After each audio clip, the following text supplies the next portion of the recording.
The advice and opinions expressed by the host of Autism Live and her guests are meant solely as suggestion and should not be in any way construed as child-specific advice. The Center for Autism and Related Disorders advises working with a board-certified behavior analyst who has experience with autism before starting any intensive behavioral intervention. Any choices you make in determining your child's treatment are completely at your own discretion.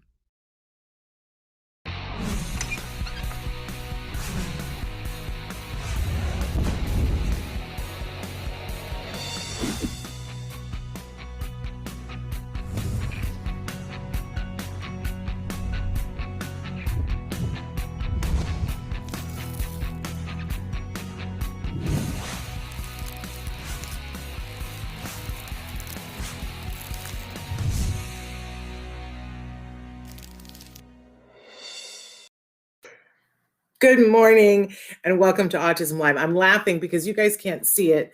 For a while you could when we moved home, but ever since we started doing the show, whenever we play the opening thing, I dance. And a lot of times it's just finger dancing and I do the old white lady dance. But anyway, there was a period of time, if you look a year ago when we started doing shows at home, and it's almost a year to the day, you could see me while we were doing the thing, and you can see the little ridiculous dance I do. And this is particularly funny to us this morning because a couple of weeks ago, my son, he has applied to college, and we've heard from 4. He's gotten 4 yeses, and we're waiting to hear from 9 more. And it's just, it's like the nail biting thing about where is he going to be next year? What's happening? What's going on? Right.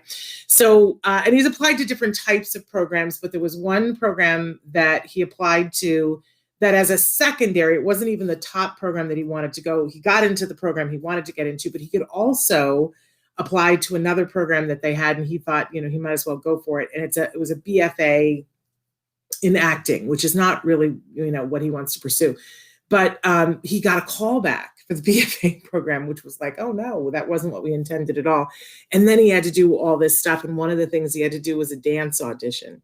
And normally you would go to the college and you would spend the weekend and do this whole big audition. And part of it would be movement for actors. But because they also have a program that's musical dance theater. So, this was, it was like, okay, whatever. But you can't go to the program right now because of COVID. So they sent a video, and it happens to be a Broadway dancer who Broadway's closed. So he's in residence at this university. And so he choreographed this number for the kids auditioning for them to do.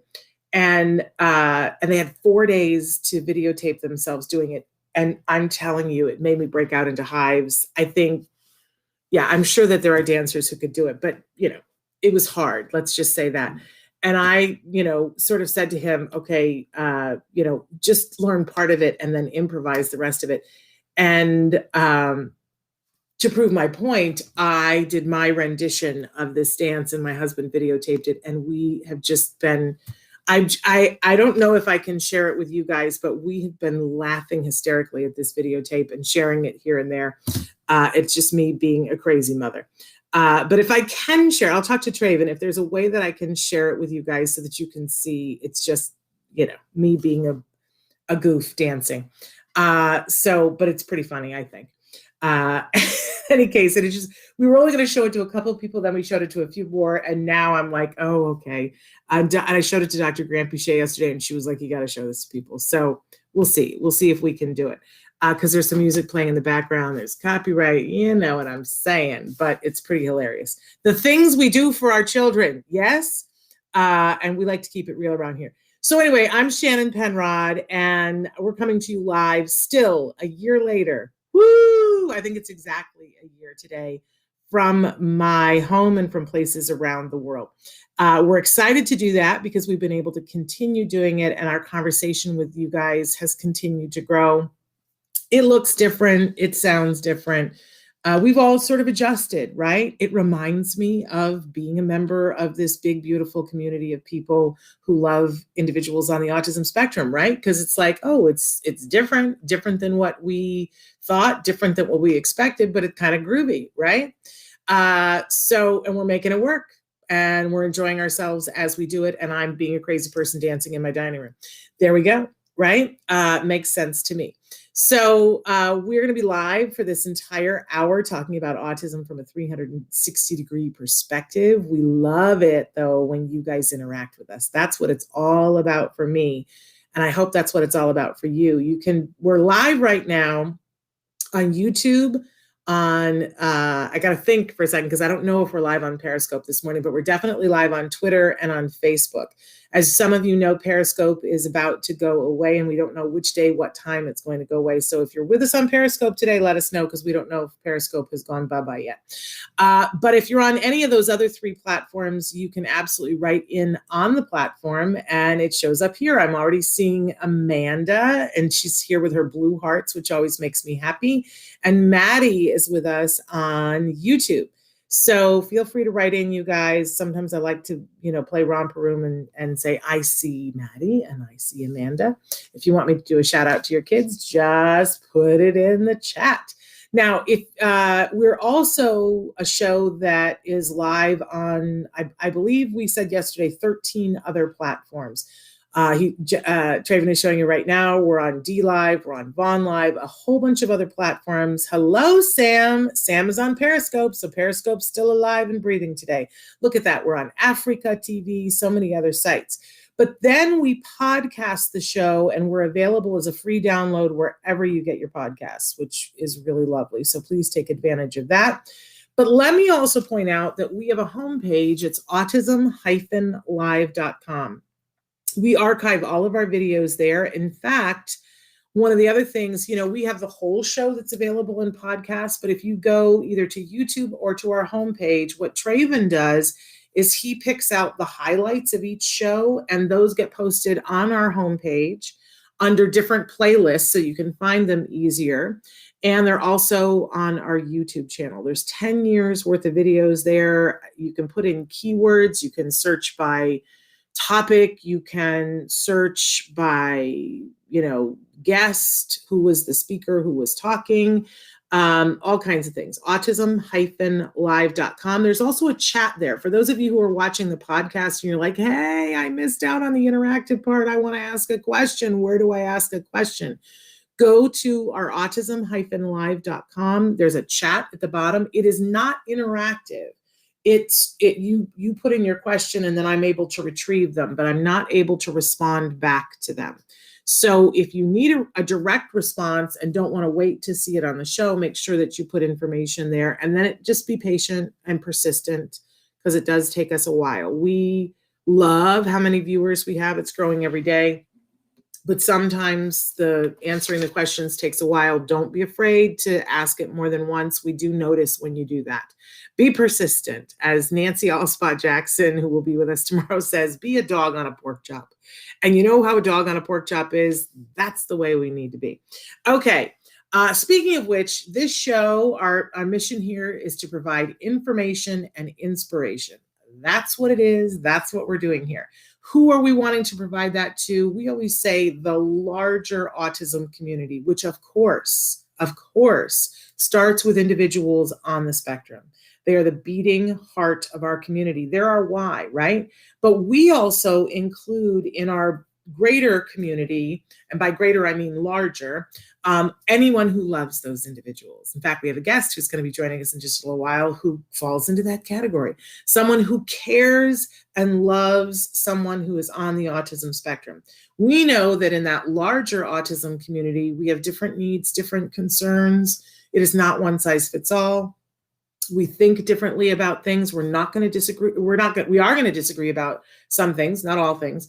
But we're not going to agree about everything. But I think the thing that we absolutely all can agree on is that individuals on the spectrum deserve, every single right that anyone else has. The right to work, the right to think how they think, dress how they dress, love how they love, have employment that's meaningful to them, live in a place that is safe and wonderful for them, get the same medical considerations, get the same considerations in the justice system, and then get supports so that they can do the things that they want to do that are meaningful to them, not the things that are meaningful to me or you, the things that are meaningful to them. So that's where we're coming from. That's where we believe that we can together, si se puede, right? We can do this. We hold hands and we can be of use to each other on this pathway, even though everybody has a different path. Yeah? Okay, if you're with me on that, write in and say you're with me on that. So I do like to remind you, though, at the start of the show, we have lots of experts. I've got a doctor who's an expert on the show today, but guess who is not one of the experts? Me. Don't confuse me with the experts, even though I speak the loudest and I have the most strident voice and I sound like I know what I'm talking about. Not an expert. I do like to say I've been covering autism from this journalistic standpoint for well over a decade now. I came in as a parent, my son diagnosed at 2.5, and he's about to be 18. What? It's just crazy to me. Crazy good though, right? I learned a little along the way and then started hosting shows about autism and interviewing experts. And I like to say that I have an informed opinion, right? But not an expert. Getting some I'm with yous. Yay. Hi, Yema. How are you? Thrilled that you guys are here. So anyway, don't confuse me for one of the experts, but do confuse me for somebody who's in your corner, who wants to know what's going on for you. And I want to be of service to you. If you've got a question, often I'm not going to know the answer, but I might know who to ask, right? So this is a good place to bring your concerns and such. All right. We do like to start Thursdays with something we fondly refer to as the jargon of the day. This is when we take on one word, one phrase, one acronym. We try to figure out what in the hey nani are those experts talking about? What does this have to do with us? Good morning, our Journey Cameron's New Life. Yema, I'm so glad you're here. You're awesome. But in any case, for jargon, we want to figure out, what are they talking about? What does this have to do with us? How can this help us? I always have that litmus test. Is it going to save me time, money, and energy? Is it going to help us to get to progress? If it is, then it might be worth learning, right? And I used to hate the jargon. I still kind of hate the jargon, if I'm completely honest. But I'll tell you the difference. I hate the jargon when I don't understand it.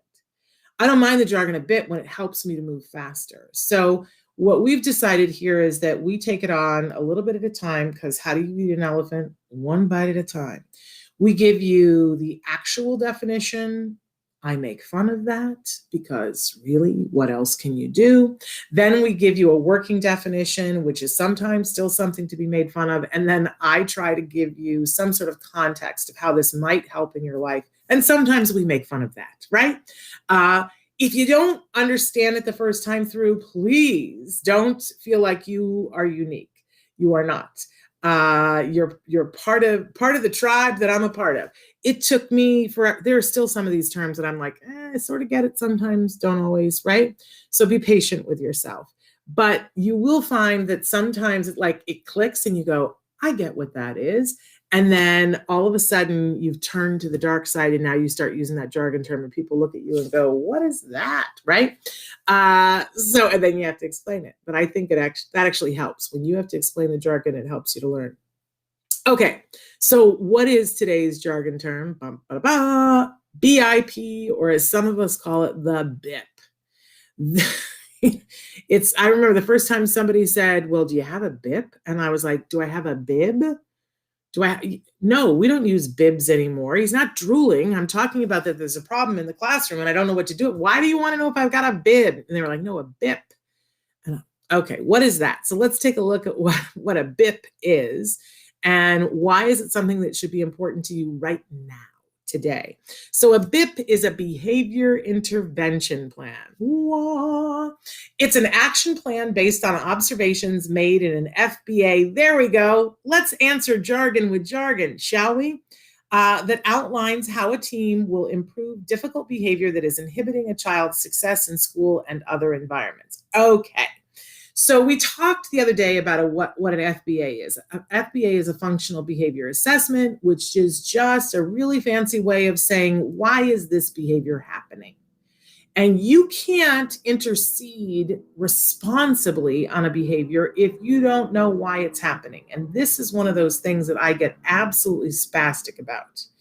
because I see people talking about autism as if it's this otherworldly thing. And the child is lining up the cars. Oh my, oh no, let's burn our hair down and, like, oh, what will we do? Everything that you do, everything that I do, everything that a person on the autism spectrum does, they do for a reason. It is not random. You might think it's random. Some, person might think it's random. It is not. When you click a pen nervously in a meeting, that is not just a random behavior. You're doing it for a reason. You're doing it to help yourself concentrate. That may not compute to me because clicking the pen may not help me concentrate, but that is very limited thinking on my part. The fact of the matter is if you're doing it and it helps you to concentrate, then that's your thing. It might be helping you to calm down. I don't know why you're doing that, but it's functional for you or you would not be doing it. Now, at some point, we have to talk about, is the clicking the pen preventing everyone else in the room from doing what they need to do? And is it really a problem? Because, if it's just a couple of seconds, it's not really a problem, right? And if it's helping you, is the fact that it's a problem for me, does that make it something that we should change?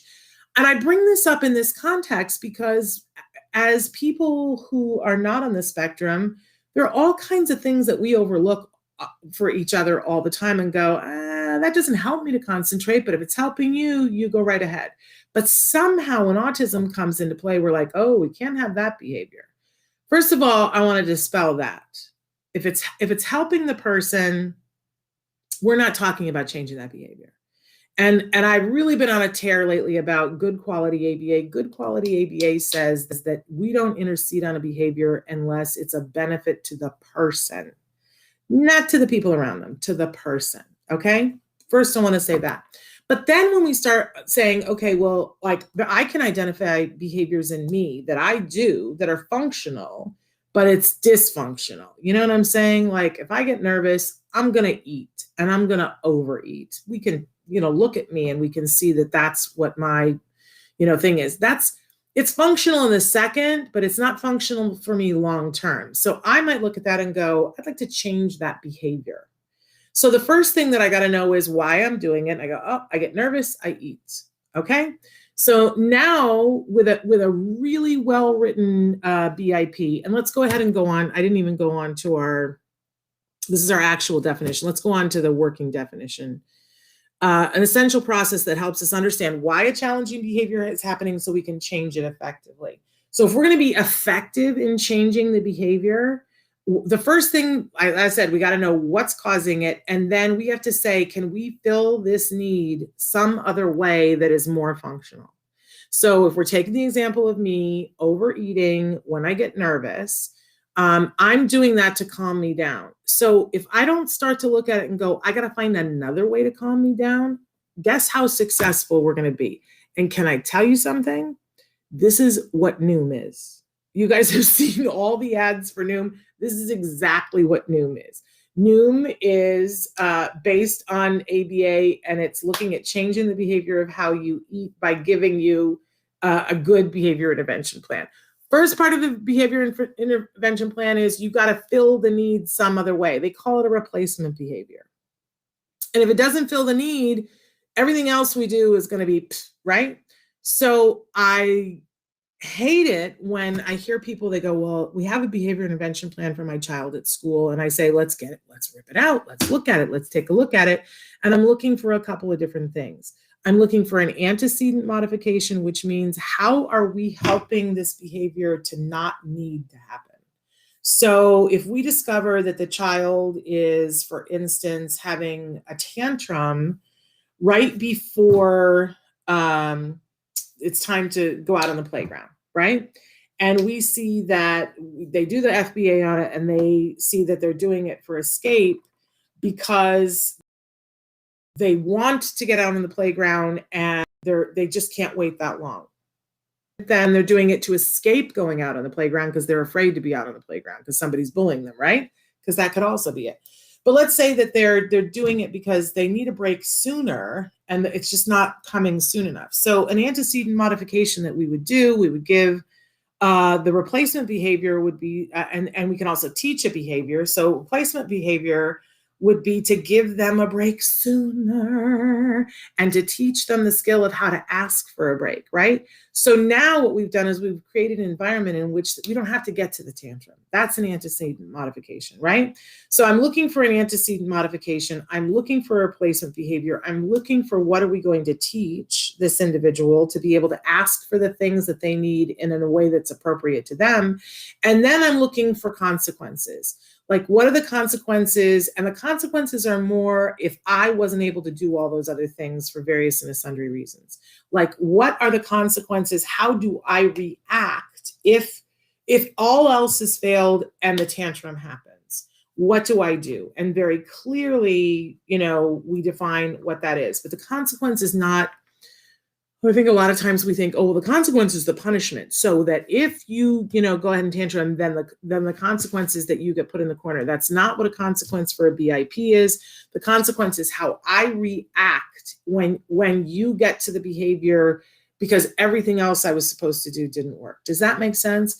So we want good BIPs in the classroom. We want them at home too, but we need them in the classroom. If we don't have good BIPs in the classroom, do you know what happens? Teachers and substitute teachers and lunch ladies and bus attendants and music teachers, they bring their sensibility to it, and then we get horror stories. We've told the stories here before about the substitute teacher who zipped a child into a duffel bag because they didn't know how to deal with the fact that he was pinching other people's ears. I lose my mind. I lose my mind. If there were a good behavior intervention plan, if that administration made sure that when a substitute teacher comes in that they had access to the behavior intervention plan, and if it's written really well, when Charlie does this to other children's ears, this is what we do. Before Charlie gets an opportunity to do this to other people's ears, this is what we do. This is how, we phrase this to Charlie, but we don't zip Charlie into a duffel bag. Like, sometimes I lose my mind. I'm a former teacher, and I don't know how anyone could think that that is an appropriate thing to do. It just boggles my mind. But I do know that when we've said it's IEP season, we've been talking about things to do to have a really good, successful IEP. One thing to do is have a really good, successful BIP. And it doesn't mean that it's completely foolproof. It doesn't. I wish that it did, but it is essential. If you want to set your kiddo for the best success, you want to make sure that on your IEP, you have a really well-written BIP. And then on that first page of the IEP, it is where it says BIP is attached. That box has to be checked. When that box is checked, that BIP is part of that legal document. And if that school doesn't follow that BIP, guess what? It's actionable. So, look, it's actionable if they put your kid in a duffel bag, right? That's lawyer up time, and you don't send your kid back to that school and you sue them 68 ways from Sunday because they need to learn. That's not what happens. Not even so much about the money. We need to be stepping up and saying to these schools, no, you don't get to do that. But it's infinitely more likely that it won't happen. And it's so much easier to get to that actionable part if the BIP is attached. None of us want to get there. So I always say to people, get that really well-written BIP. I encourage people to not laminate, but to put the IEP into a plastic sheet that has magnets on the back of it, and then put the BIP in one too, and ask your teacher to put it someplace like on the side of their metal desk or on the side of the filing cabinet in there, and to include it in when they do substitute plans, because then you have the most likelihood of success, because it's crazy making, right? But also, when we understand behavior and we know how to intercede, guess what? We're more successful. because otherwise people just do random stuff that's not based on anything. So good BIP is really great. And I see somebody who's still waiting on an FBA. Yeah, BIP, Parker, behavior intervention plan. But remember, we're not intervening on a behavior unless we see that there is a benefit to the individual. That's a really important thing that I don't think enough people talk about. How would this work for people that have kids in middle school and high school that change classes? Every single teacher should have the BIP. Every single teacher should be aware of, this is the behavior that the individual is doing. This is why the behavior is happening. Here is the replacement behavior. Here is the antecedent. Here is what we're teaching them. Every single teacher should be aware of those elements. And here is what we do if all else fails. And I always like to put in an escape clause for teachers who just are not capable. I don't want to use other words, because some teachers are very highly trained and highly capable and talented individuals. And I've worked with teachers who are just, it's like, really? That they just can't cope. They get nervous themselves, whatever. And we want to leave room for an escape clause for people who just can't cope. So I, as a parent, talked with each one of my teachers and said, we would go over the behavior intervention plan, and I would go, here's the fail safe. And one of the things that we did for my son in junior high was we had behavior intervention plan, but we also, his counselor was so great. And on the day before the first day of school, he gave him a little card that was like a get out of jail free card. And on it said, I get to go to Mr. whatever his name was, because I don't want to give out his name, on the card. And he showed him where to keep it in his backpack. And he said, anything ever happens and you need to get out of there, because sometimes our kids will ask for escape or they'll ask for a break and a well-meaning teacher doesn't hear it. So he said, this is your get out of jail card. He only had to use it once, but he pulled it out and said, I get to go to this counselor's office. And it kind of stopped everything, because what you don't want is somebody to intervene if they don't know what they're doing. So I always like to put a fail safe in there. But great question, Parker, because it is different in junior high and high school. It's a little bit more complicated, but I encourage parents, I did gifts to teachers, gave them little kits, and said, I'm so happy that my son is going to be in your class. Here's something you should know about my child. And when in doubt, he has this card. If he has this card, the school has said it should be honored no matter what's happening, right? I don't leave it for other people to convey, but I always try to do something nice, like bring donuts, so that they were like, oh, she wants to work with us. Because that was the truth. I wanted to work with them to make sure my child was safe, that he was learning, and that everything was going to be okay. And that's really what the BIP seeks to do. Okay. All right, moving on. Let's look at our question of the day, because we got a guest and we're running late for our guest. I apologize. But so here's the big 64,000 question. Do you know what's in your BIP? Do you know if it's attached to the IEP? Because if it's not legally part of that, right? It's not actionable, so you got to make sure it's attached. And do you know what it says? If I said to you, does your child have a BIP? What's the behavior it's for? What is the replacement behavior? Because a lot of times schools leave out the replacement behavior. That's not acceptable. That's like, rookie mistake, right? So you got to check and see, did they leave out the replacement behavior? What is the skill that they're teaching? What's the antecedent modification? Does the teacher know how to implement the antecedent modification? What is the consequence when they haven't done all of that? And do you have a fail safe that you've given the teacher that's for in case they're inept? Right? Because sometimes they get nervous and they're in the moment, and look, we could talk about that. I would rather my child be safe than be right about the fact that the teacher is inept. So whether it's that, if you say to the teacher, if all else fails, can you call this person? If all else fails, because what you don't want them doing is whatever was in their head to do. Because a lot of times they just call in the security guard, and we've seen how that goes. Kids in handcuffs because they were spitting on a desk. Come on. Know what's in your BIP. Make sure that you can give the elevator pitch of what the 1-minute elevator pitch is of what's in the BIP, because if you understand it, you can convey it to the teachers if nobody else can. Okay. All right. Our topic this week, as if you couldn't tell, all this week we've been talking about flipping the script. Like we get caught in these things of, well, it's this way. Okay, but what if it weren't? What if it weren't? And I know that sometimes you send your child off to school and it's like, well, I don't have any control there.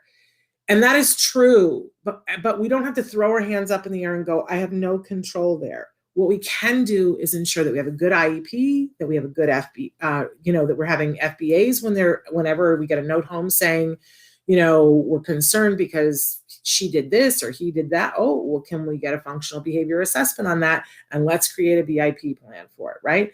Making sure that it's a good BIP plan and that we know what's in it and that they know what's in it and that they know how to implement it. So that's how we flip the script and make sure that we're a part of the solution. Melissa says, I have an amazing ABA therapist who works with me and my daughter and is willing to work with the teacher and the educational assistants with it all as well. That is amazing, Melissa. I hope that on a daily basis that you are like, it seems like you are, that you're like finding the place to be in gratitude, because there's a lot of people who don't have that, but I'm so glad for you that you have that, because I know that's peace of mind and that's your child learning. I would just say to you that make sure you're saying thank you and being nice to those people all along the way, because it sure sounds that you're lucky. And it also sounds like you're working really hard. And I think that that's important too. I have a friend who has a pillow, and I always joke that I want to get one that says, the harder we worked, the luckier we were.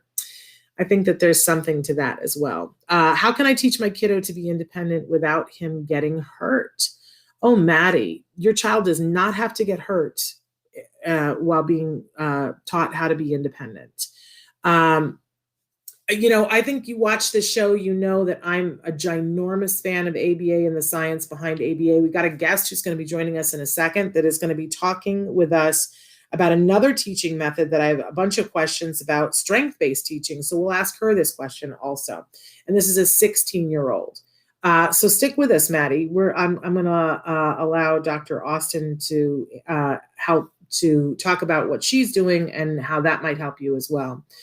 Okay, and he doesn't know his surroundings. So I'm going to bring in this guest. I'm going to have her, and then later I'll have some time to tell you from my point of view with ABA, because for a 16-year-old, it's a little bit different, right? And there are some different considerations.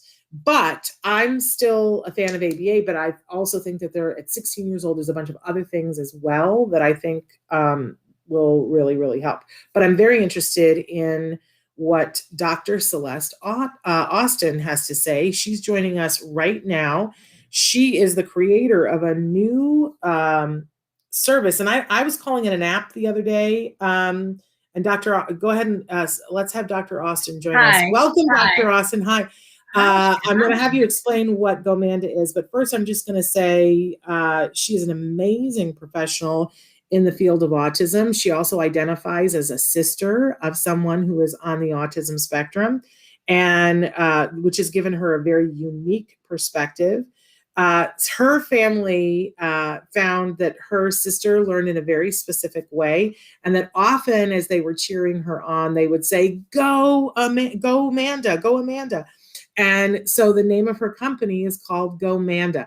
I got to say, at first I was like, okay, is there someone in the family that's named Amanda, or is this about manding? Because it has that double entendre. I've gotten that before. Kind of like that. She has her MD PhD from the University of Texas Health Science Center in San Antonio. And you made a decision that you wanted to make a bigger impact in the field of autism, and that you are very vehement about, and I appreciate this, about preserving the dignity of individuals who are on the autism spectrum as they learn. You created this Gomanda platform. So you're going to tell me what a platform is that teaches vocabulary using strength-based teaching, and we're going to talk about that. But in this quote here, it says that it's a teaching method that works with autism's unique learning style rather than against it. That's very exciting and evocative. So welcome to the show, Dr. Austin. Thank you for having me. I'm so excited. And I love everything that you talked about right before this, because it's just such a great segue. I saw what you're, where the point of view which you're coming from, and we always have a place here on Autism Live for that, because it is in this sea of all these other things that are happening. I love that insurance is covering more and more treatments, but we also see that what it has led to is some low quality services that don't take into consideration the individual. And we're always talking about that here on the show. So I'm thrilled that you're here by talking about your why, because I think that that's always important for everyone. We said briefly that you have a sister. So talk about how that inspired you to do what you're doing. Yeah. So I grew up with my sister, Amanda, who is on the spectrum.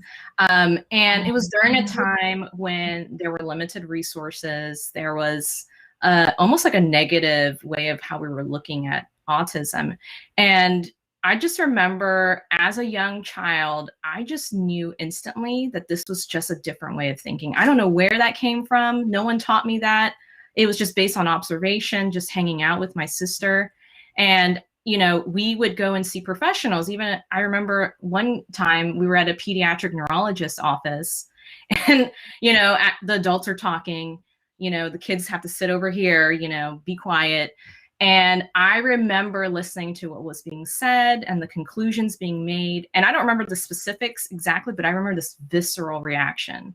And where I just ran over there, I was like, you guys are misunderstanding my sister, this and that. And it was just such a deep understanding inside of me. Of course, as a child, they're just like, go away, go back to where you were sitting.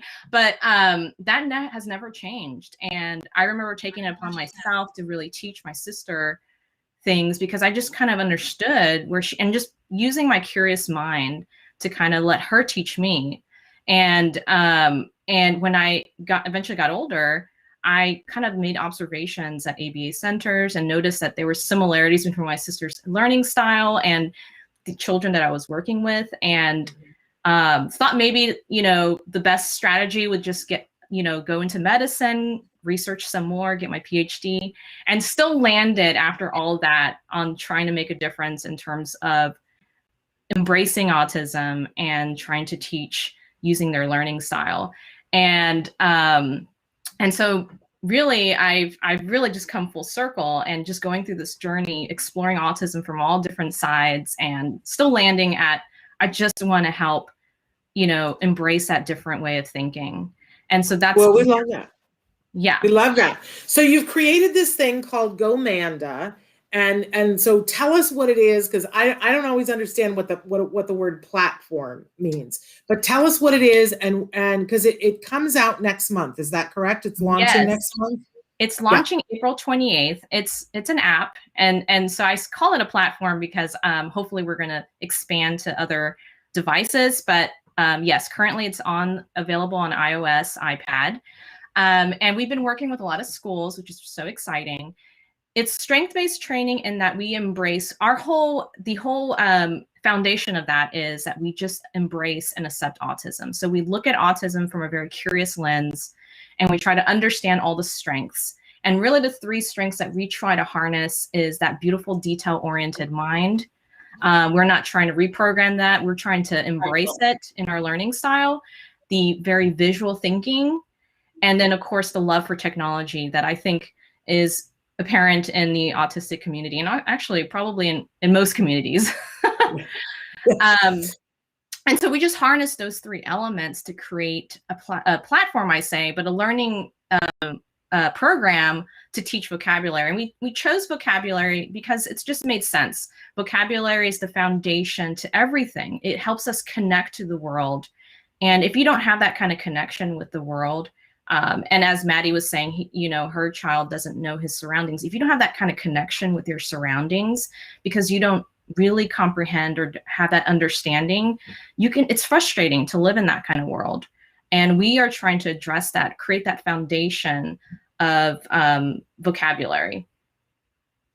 Okay, so this app is going to come out at the end of April. Very exciting. And is there an age range that this is best for, or a skill level that this is best for, this app? Talk to us about that. Yes. So we say that we want to address the children who are working on their foundational vocabulary, but really in our studies, we found success in all age ranges, because really everyone's coming at this app from a different level or different perspective.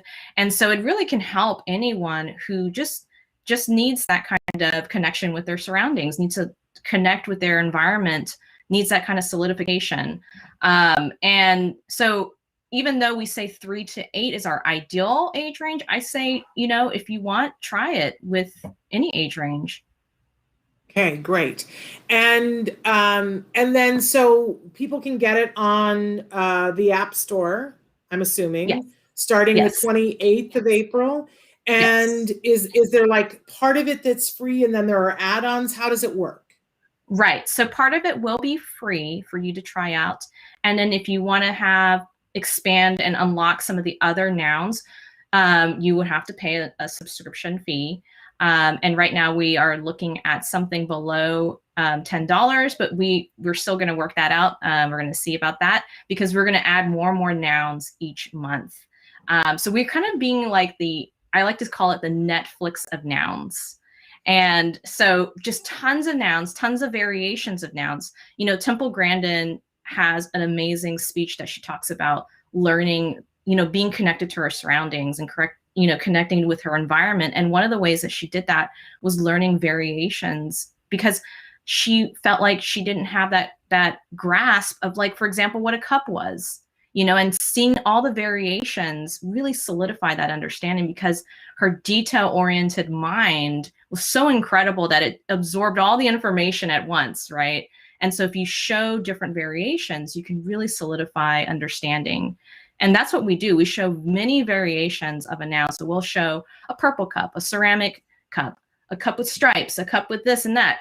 And it really solidifies that understanding. Wonderful. Wonderful. And so, I'm always looking for things because we've got a lot of families in a lot of different places in the world, right? So I can see this being a great thing for someone that is in a country where you just don't have access to a lot of different services, and you're leading a busy lifestyle, and you are working with your child, but you also want to make downtime reinforcing for your child in an educational environment. And so this is a great way that you can give the iPad. I can see this working in kindergarten and first and second grade classes when the teacher's trying to work with one small group and we want the other small group to be activated in doing something, but they can do it a little bit more self-led. I can see parents, when you're on your way to go to the OT or the speech or whatever, and there's the time in the car. And a lot of times that can be lost time while you're trying to negotiate traffic. You can't always be, sometimes you can be teaching, but you can't always be teaching, right? Exactly. But the child can be on the app on their iPad and it's not time that's lost. I can see this, it's dinner time and you've been doing therapy all day long and you need to get dinner, but you got to make sure that the child is doing something. And rather than have them just be playing a video on YouTube, which, let's face it, our kids would love to, instead, you can give them this. And the thing about it is that, it looks like it's highly reinforcing. It's very vibrant from what I can see, because I haven't actually, seen the inside of the app yet. But that, that way of utilizing every hour that we have, and as you said, utilizing in a way that they already connect to. They love their iPads. Yes. And why not utilize those to, we're always talking about here how if we could make every single minute an educationally enriched environment, yes. be like, done, that is good for all kids of all abilities. Like, let's make it, for heaven's sake, it's good for adults. It's not just for kids. But Right. So this is a way that people can expand what they're doing, whatever that is. Am I in the right neighborhood? Yes, you are correct. Yes. And it's fun. Like you mentioned, it's not going to feel like work. Our kiddos that we've worked with absolutely love it. They think that's the reinforcement, which is hilarious to me. Yeah. I love that. It's like clever. You're like, oh, we always talk about how if you want to get your child to be, like in the groove and being happy with what's going on, you want to get like back to a place of compliance, because sometimes our kids get in a snit, right? And sometimes I get in a snit. But we want to be in that happy groove where, things are happening. And so sometimes we ask them to do something that they already want to do. Like, so this is a great example of, you can say, to your child, can you do me a favor? Go get your iPad. I want you to play this game for me. Right. And they're like, really? I'm happy to do that. Like, you should ask me to do that all the time. But here's the sneaky part. You're getting them to eat their vegetables educationally when they play these types of things on the iPad. So, it's like this double whammy, so everything's not going well. And you say to your child, hey, can you do me a favor? Can you get your iPad? Can you play this Gomanda for me? And the child's like, yeah, I can do that. Then you praise them for that. And they were doing what you wanted them to do anyway. Winning. We've had many educators saying like this, our students think that this is the reinforcement. They actually ask for it. And we're like, yes, of course. We've worked with a kiddo here in Austin who had a complete transformation in terms of how he viewed education, how he viewed a learning lesson. It was such a challenge initially to have him just even embrace or look at Gomanda. It seemed like he had a lot of negative emotions behind learning. And finally, after we had 5 sessions with him, he was loving it. I felt bad taking it away from him. That's how education should be. Melissa has written in and said, love that. My 15-year-old still struggles greatly with her words and how to put them together. And her school still won't add speech therapy for her. And I'm just sending Melissa a hug, and I'm saying, call an IEP meeting and ask for speech again, and ask for it, in writing, because I don't understand why they won't give you speech therapy.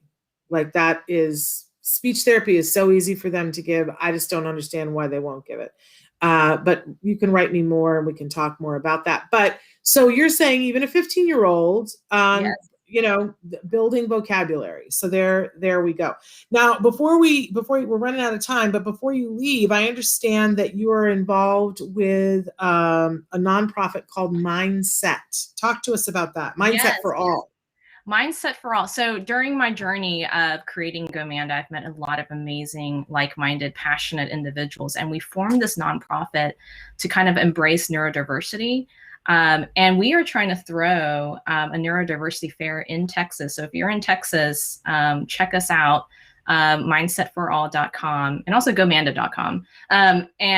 But we are trying to provide resources in one fair of early childhood up into adulthood, where we can have a career fair on the adulthood side, where tech companies and other companies who provide a separate applicant pool for neurodivergent individuals, or just accommodate for neurodivergent individuals, and in early childhood resources where people are embracing neurodiversity and embracing your child as is.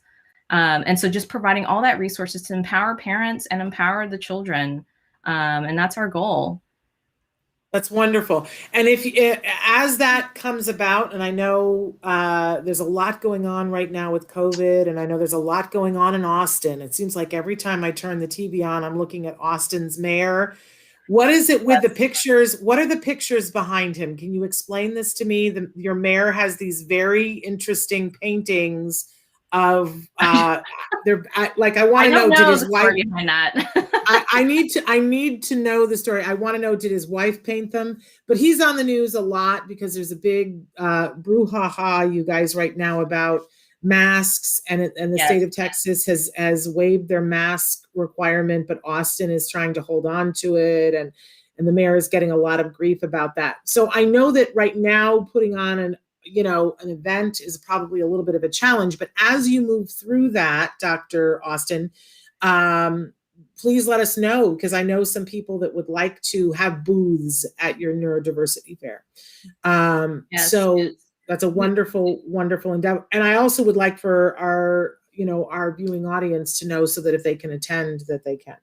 But so websites to go to are Gomanda.com, and Traven had it up just a second ago. And what is the one for Mindset? Mindsetforall.com. And we're hoping that we're going to secure the neurodiversityfair.com domain and have that all up soon. We're hoping the fair to be in October, but of course we are especially careful and being mindful of the situation. So that date will be announced at some point. Okay. Once we figure things out. Fantastic. And hopefully October, I know, right? Like, let's all hope for that. There it is, mindsetforall.com, you guys. Now, before I have you leave, I promised that I would give you an opportunity to address what Maddie had said about her 16-year-old, teaching him independence without him getting hurt. And because that can't be a thing. Right? You don't have to get hurt to learn independence or to work on independence. Is there anything you would like to say to her before we let you go?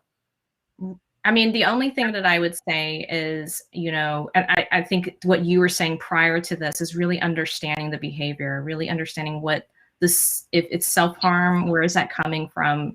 And looking at it from that perspective and that lens. And maybe that can gain some understanding and I don't know, a parent knows best on what that looks like. It's tough. And that's all I can provide right now is from that perspective. I see. We appreciate your input. And we still have, I'm going to let Dr. Austin go, and then I'm going to say a few more things from my point of view. But Dr. Austin, thank you so much for being with us. We look forward to seeing you, Gomanda. And let us know. We'll have you back on to talk about the neurodiversity fair. Okay. Of course. Thank you so much. Right. It's been a pleasure. Thank you. Take care. Bye-bye. Bye. And I'm saying hello to Shazman again. So I just want to send some love to this parent, because I know from so many of our parents that by the time your child is, anywhere from 13, 14, 15, 16, it means you've been in the trenches for a while and you're tired. So I just want to acknowledge that, first of all. And I want to acknowledge what warrior you are, because you're still asking questions, and that's absolutely amazing. And I know particularly because you've come through autism at a time where it's particularly poignant, because there were pockets of people who were getting services and there were pockets of people who weren't. And a lot of times people who have kiddos in this age range feel like they did something wrong because they missed the boat and they didn't get access to services. So the first thing I'm going to tell you is you haven't done a thing wrong. You're an amazing parent, and you've been there for your child, and there was no equity. We're still working on equity. We're closer to having more people have access to different services now than we've been in a long time, but there's still not equity. So I want you to forgive yourself. As Ileana Van Zandt says, forgive yourself for ever thinking that you did something wrong. You're amazing. Let's start there. But now at 16, I think you said that your child was, and not aware of his surroundings. Yes, 16 years old, and you need to teach some independence. So there's a couple of different things that I want to talk to you about. Is that you say that he's only interested in the things that he's interested in, and he does have some communication for those things, but he would rather be by himself if you let him. A lot of times, I really want to refer back to yesterday. We had Dr. Doreen Grampiche on, and she was talking specifically about sensory issues. And sometimes, not all the time, and I don't know, for your child. But, here are some questions I would ask you to be asking some people. A lot of times when we see kids who close in on themselves and want to be left alone, it's because they have a very rich world on the inside, and that when they allow other people in, that sensory, it's too much. And so that is why they have learned to close in and be in their own world, because there's too much going on. So I definitely want to suggest that because they're 16, that you go back to their school and say, I want to have a really good OT on this, and work with an OT on sensory stuff. And let's see if their hearing is way too sensitive. Let's see what happens if he is given something to, and it may not be noise, it might be other sensory things. I don't want to suppose, but I want to encourage you to go to the school. They should give you funding for OT to look at the sensory issues and create an environment for him that he has a place to go to where he has control over the sensory issues in his life. So that's the first thing. And a really good OT can help you to work on desensitization to sensory issues, but you got to go so slow that it's just like, it feels like you're never going to get there. It has to be so slow that you don't notice. The example I always give people is that every year, in fact, we have it coming up this week on Sunday here in the United States. Did you know this? We're going to turn spring forward. We're going to turn the clocks forward, right? Every day, there's about a minute difference that we experience of the sun setting. But because it's only a minute difference of when the sun sets, you and I mostly don't notice it. Like after a month goes by, we go, oh, look at that. It's staying light later, right? But we don't really notice it until a lot of time has gone by, and we're okay with it. But what happens when we turn the clocks back an hour? So we do times 60 what we get on a regular basis. We're all thrown off for a week. We can't function. We can't sleep. We're like, I don't know what's happening. It's light out now. I don't know what to do. And animals are befuddled in spring with a different sense, right? It can overwhelm us. When we do it a minute at a time, we don't notice. So we got to take that kind of attitude towards the things that are sensory driving him crazy. A lot of good OTs will record, like, let's say, there's just the ambient noise in the lunchroom. We see that the kid is having a meltdown in the lunchroom. We record the ambient noise in the lunchroom. And on the weekends and at night, we play it at a level, 0.5. And if they can handle it at 0.5, great. And then we turn it up to 0.7. And if they can handle it, great. And we let it stay there for a couple of days, and then we turn it up to 1. And if they can handle it at 1, great. We let it stay there for a few days, and then we turn it to a 1.5, right? Until it can be at they're eating their lunch and they're not noticing it. But if we find that we get to like 4 and they start wigging out, we know, we went too fast, and we put it back, right? So I really want to encourage you to, figure out with a good OT, but also give him a space that he can go to if the stimulus gets too much in his daily life, that he can have time to himself. Because we just were talking about this yesterday, I'm sensory sensitive, and it's horrifying. Like, you want to do anything to get away from being that feeling of overwhelmed. But I also want to encourage you, there's something called skills living. And you can go to Skills for Autism, FOR autism.com. And I want you to go over, in fact, Traven, can you put up the phone number for Skills? I want you to call them. And I want you to say that you saw it on Autism Live and that you want to take a look at it. Basically, it's a curriculum for individuals who are older. It's not like what we were just talking about with Gomanda, where it's an app that he's going to play on. This is for you and for his teachers and for the people in his life to see the things that he might be able to work on. But it's got to be so reinforcing for him. Now, for those of you who are confused, there's Skills and then there's Skills Living. And Skills Living is for older individuals. It's more comprehensive because it gets very, at 3, if a child isn't speaking, it's still unique to each child, but we know that they're all going to want to work on X, Y, and Z. When somebody is 16, it's very individual. So they give you more things to choose from. You're not going to choose all of them. You're just going to choose the ones that are right. But call them up at Skills and ask them for a demo and to walk you through it. I really think still at 16 that a really good ABA program where they are used to working with adults is critical, but that is really hard to find.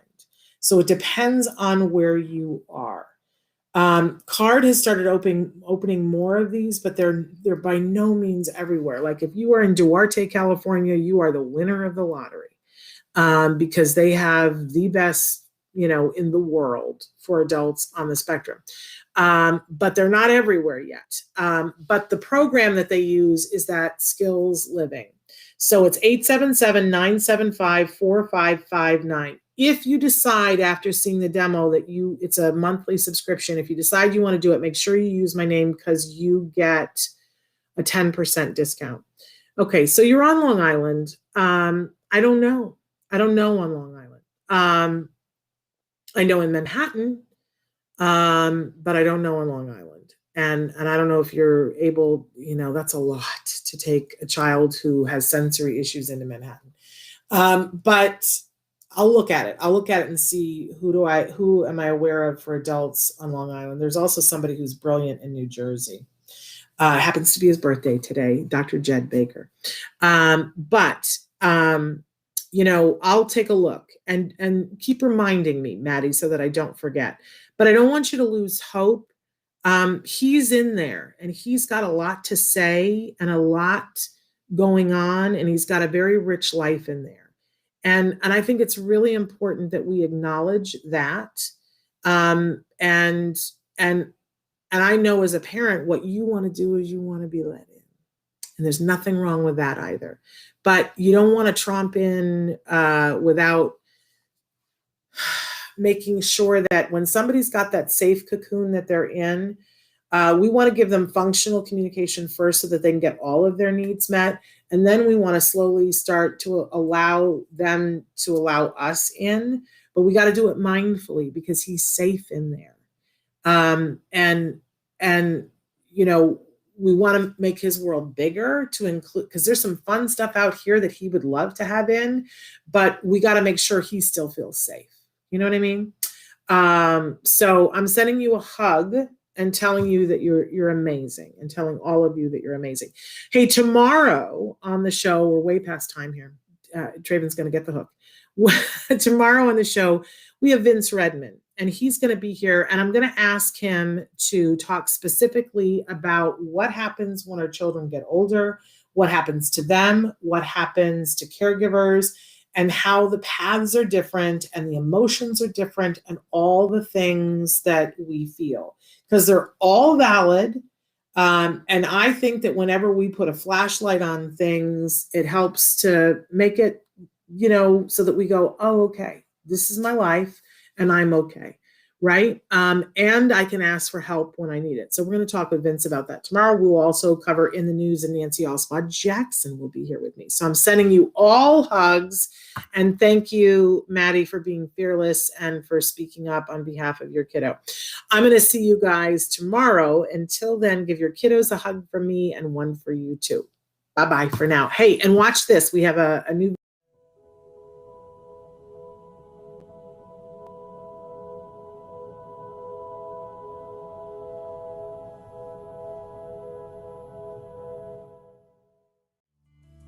Thanks for watching Autism Live. If you found anything helpful in this video, please give us a like. In fact, make sure that you smash that subscribe button on YouTube and give us a like on Facebook.